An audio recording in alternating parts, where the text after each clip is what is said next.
What would you do if your ex's new girlfriend, who isn't even pregnant, demanded you throw her a baby shower for kids she claims are yours? That's the absurd situation I found myself in, and let me tell you, my response was nothing short of legendary. My name is Lena, and I've built a life I'm proud of since my breakup with Jake 3 years ago.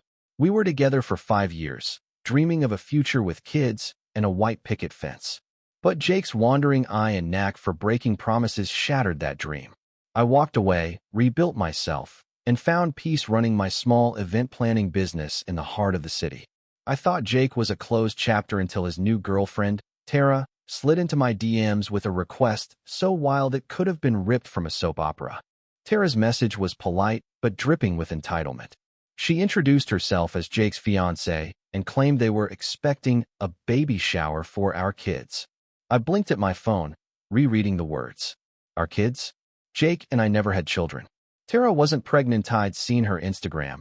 All gym selfies and cocktail nights. No baby bump in sight. Confused, I replied, asking for clarification. Her response? A vague, "We're a family now, and you owe Jake this much." Oh him. The audacity lit a fire in me, but I stayed calm. I needed answers. I called Jake, expecting an explanation.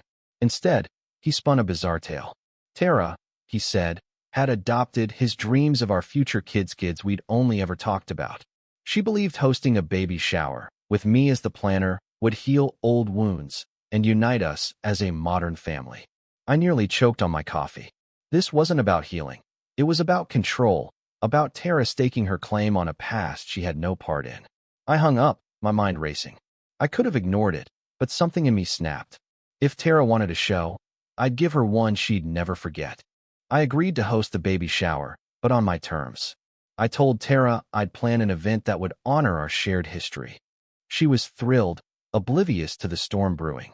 For weeks, I poured my heart into the planning, but not for the reasons she thought. This wasn't about Jake or Tara, it was about reclaiming my story, my dignity, and turning their absurd demand into a moment of truth.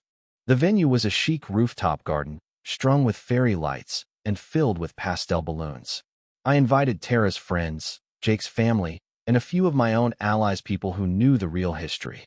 The decor was perfect, soft blues and pinks, a nod to the future kids Tara was so obsessed with.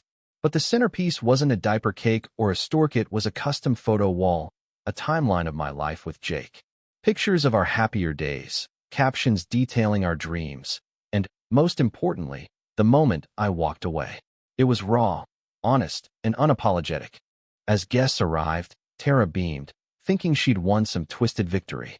Jake looked uneasy, sensing something was off. I took the stage, microphone in hand, and welcomed everyone with a smile. We're here to celebrate new beginnings, I said, but also to honor the past. I gestured to the photo wall, and the crowd's murmurs grew. I spoke about love, loss, and the strength to move on. I shared how Jake's betrayal taught me resilience, how I built my business from the ashes of that pain. Then I dropped the bomb. Tara asked me to host this baby shower for our kids, I said, my voice steady. But there are no kids. There's no pregnancy. This event is a fantasy, a demand rooted in delusion, not reality. Gasps rippled through the crowd. Tara's face turned crimson, and Jake stared at the floor. I'm not here to shame anyone, I continued. I'm here to close a chapter. This is my gift to you. Tara, reminder that you can't rewrite someone else's story to fit your narrative. The room was silent, then erupted in whispers. Tara stormed out, Jake trailing behind her. But I wasn't done. I turned the event into a fundraiser for a local women's shelter, a place that helps people rebuild after broken relationships. Guests donated generously, moved by the story and the cause. My friends hugged me, tears in their eyes, proud of the stand I'd taken. In the days that followed, Tara's social media went quiet, and Jake sent a half-hearted apology text. I didn't respond. I didn't need to.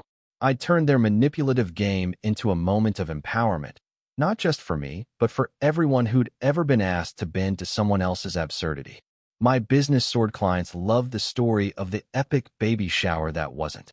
I'd taken a ridiculous demand and spun it into a victory, proving that strength isn't just in walking away, but in standing tall and rewriting the ending on your own terms. Life moves on, and so do I. Tara and Jake can keep their fantasies. I've got my reality, and it's epic.